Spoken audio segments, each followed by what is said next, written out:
ثالثه ثانوي اللي ما بداتش خط على هنا، انت بتعمل سكيب للفيديو ليه؟ اعمل له سيف ليه كمان؟ هتشوفوا امتى؟ مفيش وقت تاني. قلت لي هتشوفوا امتى؟ خلاص الوقت عدى. اقعد بقى اسمع كده عشان نشوف هنعمل ايه في المصيبه اللي حضرتك عملتها. انت عملت مصيبه كبيره قوي، قاعد طول السنه عمال تتمرقع. عمال تتمرقع. خلينا نتكلم بلغه عاميه، ومش بتذاكر وبتراكم وبتاخد دروس الفلوس وبتجيب بيها شاورما. انا عارفه الكلام ده كله، بتجيب بيها سوري. انت يعني ده انت مطعم السوري فتح منك فروع وانت لسه ما لميتش المنهج، وحضرتك مش عارفه مستنيين. فدلوقتي احنا هنعمل خطه 25 يوم بالظبط. انا جايه لكم من بدري اهو. الخطه دي مش هنبداها بكره، الخطه دي هنبداها بدايه من يوم الثلاث. اللي هي سلمى مش هنبداها دايما الفيديو ينزل، علشان كلكم تتجمعوا كده، علشان مش بعد ما انزل الفيديو الاقي حد يقول لي سلمى انا ما بداتش في الخطه، اعمل ايه؟ لما بقول له ابدا بيبقى هو مش مقتنع ان هو هيلحق.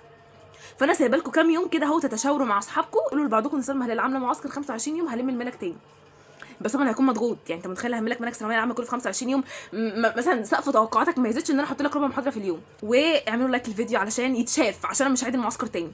دي اخر مره هعمل معسكر تاني، عشان معسكر 35 يوم انا طالع عيني بجد معاكم، وعدته 30 مره، وقفت كذا يوم عشان الناس اللي مراكمه ترجع تاني. وعارفين دلوقتي لو عملت فوت، يعني شوف المعسكر ده اصلا بقى 3 شهور، لو عملت فوت انتوا في اليوم الكام الناس هتعمل برضو في اليوم الاول.